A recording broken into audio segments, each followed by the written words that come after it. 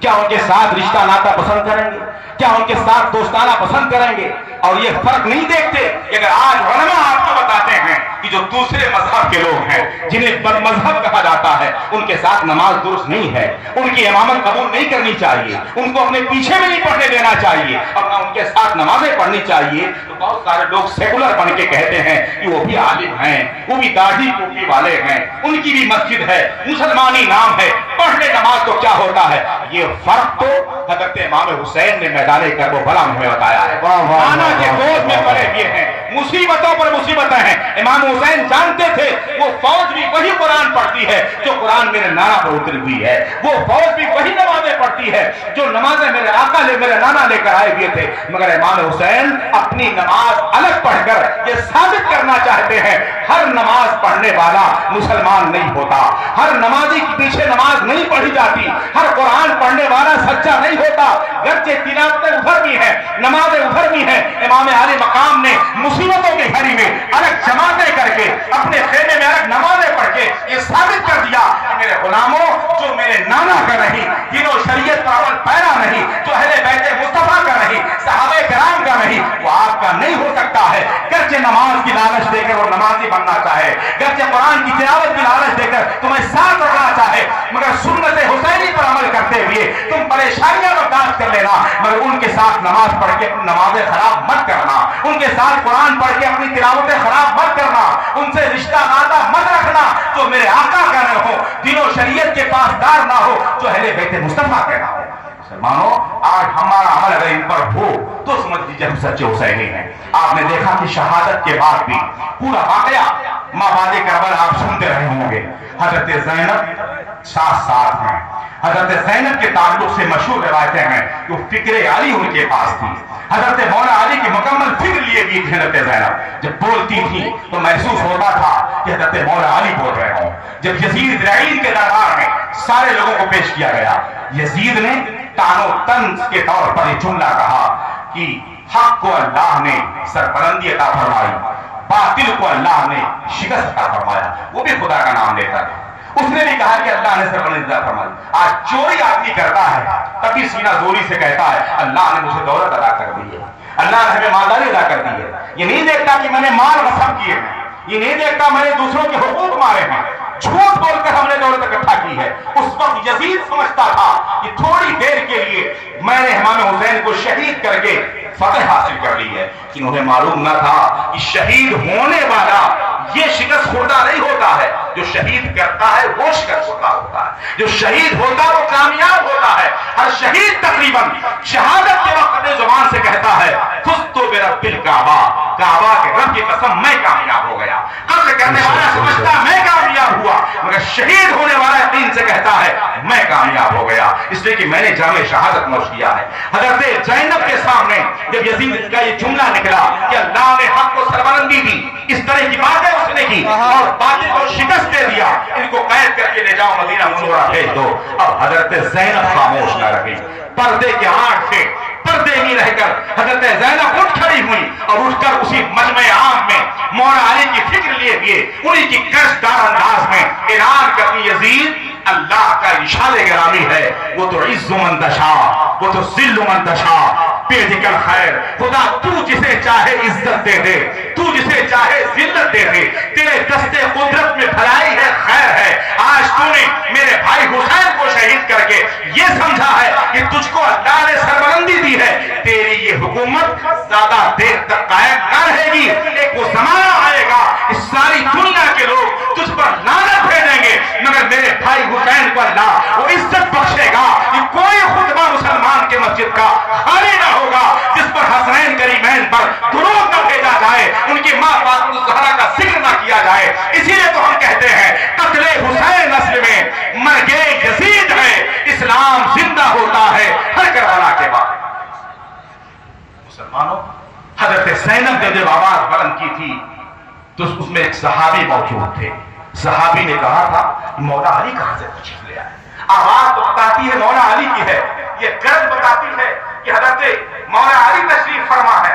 یہ آواز یہ فکر کہتی ہے کہ حضرت مولا علی تشریف فرما ہے, مگر آواز میں کچھ کمزوری ہے. انہیں بتایا گیا تھا کہ مولا علی کے خاندان کی بیٹی حضرت زینب ہیں, جنہیں اللہ نے مولا علی کی شجاعت بھی دی ہے, ان کی فکر بھی دی ہے اور ان کی بہادری بھی عطا کی ہے. یہ تو کئی روز سے بھوکی اور پیاسی ہیں, تب یہ آواز ہے, اور اس آواز کو اللہ رب العزت نے اس قدر پسند فرما لیا کہ قیامت تک انشاءاللہ حسنین کریمین کے چرچے ہوتے رہیں گے, حضرت فاطمہ الزہرا کا ذکر ہوتا رہے گا, اور یہ کہا جاتا رہے گا مٹ گئے مٹتے ہیں مٹ جائیں گے آقا تیرے, مٹ گئے مٹتے ہیں مٹ جائیں گے آقا تیرے, نہ مٹا ہے نہ مٹے گا کبھی چرچا تیرا.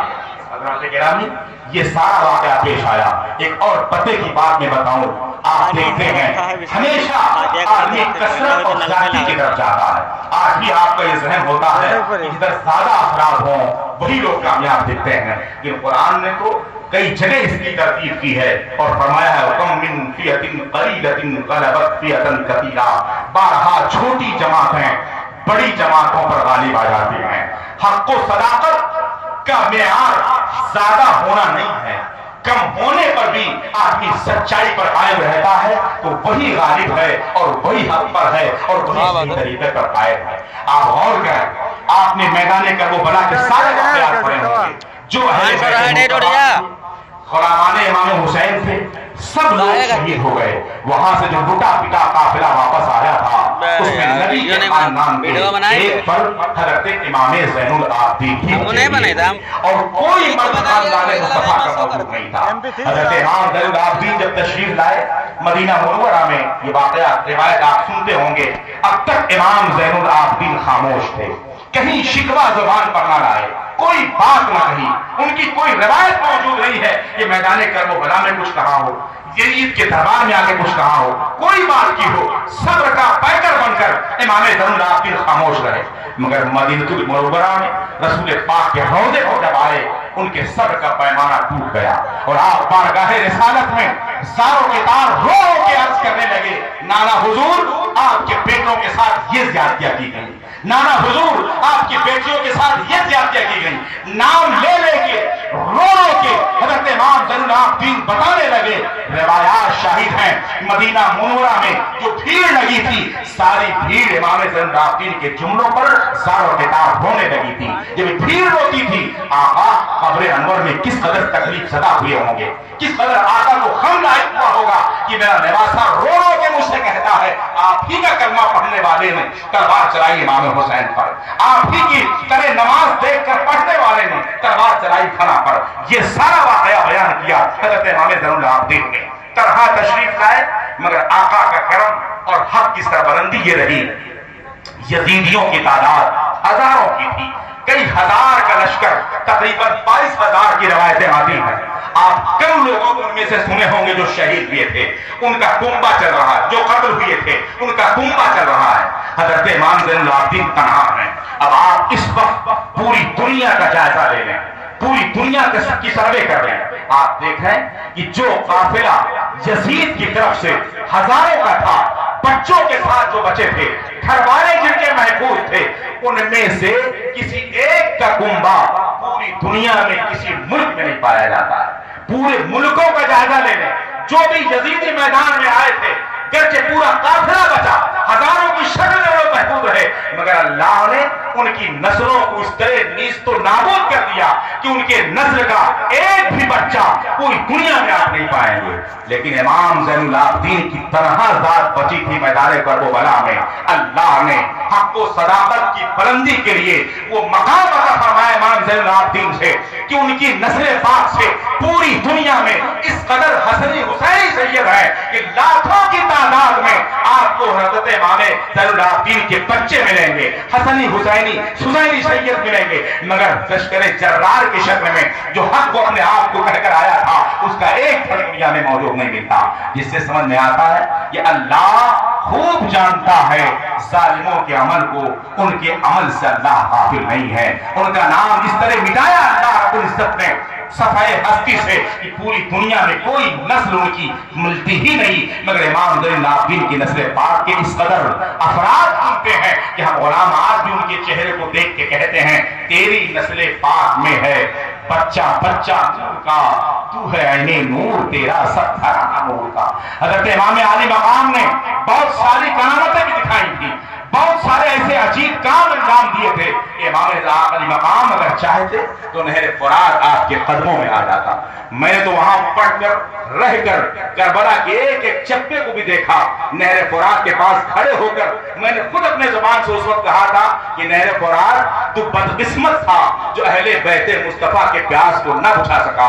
اگر تم نے پیاس بجھائی ہوتی اہل بیت مصطفیٰ کی, ان کے خیمے میں تو پہنچا ہوتا, ان کی پیاس بجھا کر اگر تم مشرف ہوتا تو آج اہل سنت کے لیے تیرا مقام اسی طرح بلند ہوتا جیسے زمزم کا مقام حضرت اسماعیل کے قدموں سے لگنے کے بنیاد پر, ان کے پیاس بجھانے کے بنیاد پر بلند ہے. آج غلامان تجھے بھی تبرک سمجھ کر اپنے گھروں میں لے جاتے اور تجھے تبرک کے طور پر استعمال کرتے نظر آتے. حضرت امام زین العابدین مسجد نبوی میں مدینہ منورہ میں تشریف فرما ہیں اور ایک جگہ آپ نماز پڑھا رہے ہیں. آپ غور کریں, سارا واقعہ کربلا کا ختم, سارے قیدی بن کر لوگ چلے گئے. یہ دور آیا کہ اب یزیدیت مٹتی آئی. آپ پوری تاریخ سنیں گے, وقت کم ہے, کہ مختار بن عبید ثقفی کس طرح مسلط ہوا, پکڑ پکڑ کے سب کو مارا. جس وقت جس طرح سے جیسے دائیں دی تھی ایسے کاٹ کاٹ کے انہیں نیست و نابود کیا. اسی مار دھاڑ کے موقع پر شمر جیسا بدبخت جس نے حضرت امام علی مقام کو ایذائیں پہنچائی تھی وہ مدینہ منورہ کی گلیوں میں بھاگنے لگا کہ سپاہی اسے پکڑ لیں گے. اتفاق سے اس نے دیکھا کہ ایک جگہ ہے جہاں لوگ نمازیں پڑھ رہے ہیں, یہ اللہ کی عبادت کی جگہ ہے, لاؤ اسی میں گھس جائے تاکہ یہاں مجھے پناہ مل جائے. جیسے آج کے دور میں جو ایمان والے نہیں ہیں وہ زبردستی آپ کا لبادہ اوڑھ کر آپ کے بیچ آ کر اپنے آپ کو محفوظ کرتے ہیں اور اپنی زہریلی باتوں سے آپ کے ایمان کا جنازہ نکال دیتے ہیں. حضرت امام زین العابدین اتفاق سے اس میں نماز پڑھا رہے تھے.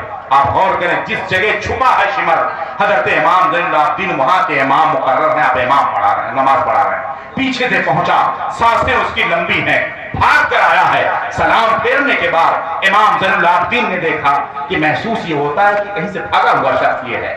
سانسیں اس کی لمبی ہیں. اس سے پوچھتے ہیں کیوں تمہاری سانسیں لمبی ہو رہی ہیں؟ وہ خوف زدہ ہوا کہ تو امام زین العابدین ہیں جو میدان کربلا سے تنہا بچ کے آئے تھے. آج تو ان کے پیچھے اتنے سارے لوگ موجود ہیں, مجھے باہر سپاہی تلاش رہے ہیں, اندر ایسی جگہ میں آ کے چھپا ہوں جن کے گھر والوں کو میں نے شہید کیا ہے, جن کے والد گرامی کو میں نے شہید کیا ہے. آج تو میری خیر نہیں ہے. اس کے تو پیروں تلے زمین کھسک جاتی ہے. خوف زدہ ہو کر کہتا ہے میں نے اتنا لمبے قدم بڑھائے تھے, تیز چلنے کے بنیاد پر میری سانسیں اکھڑ رہی ہیں, میں تو یہاں عبادت کے لیے آیا تھا. امام زین العابدین نے اس کے چہرے سے پہچان لیا کہ شمر جیسا بدبخت ہے جس نے اہل بیت مصطفیٰ کو بہت ایذائیں پہنچائی ہیں, میدان کربلا میں بہت اس نے تکلیفیں پہنچائی ہیں. مگر سخاوت دیکھیں اور بردباری دیکھیں. آج آپ اپنے کسی ایک دشمن کو دور سے دیکھ لیں, تیر تلوار نہیں ہو تو اینٹ اور ڈھیلے پھینکتے نظر آئیں گے. امام زین العابدین مسلح پر ہیں, ان کے پیچھے ان کے خاندان کے لوگ غلام موجود ہیں. پکڑ میں آ چکا ہے شمر. آپ نے جب اس سے پوچھا وہ خاموشی کے ساتھ سر چھپانا چاہتا ہے کہ امام زین العابدین پہچان نہ جائیں. اسے معلوم نہیں تھا کہ غیب دان نبی کے نواسے ہیں, ایسے نبی کے نواسے ہیں جو نبی فرماتے ہیں میں تمہارے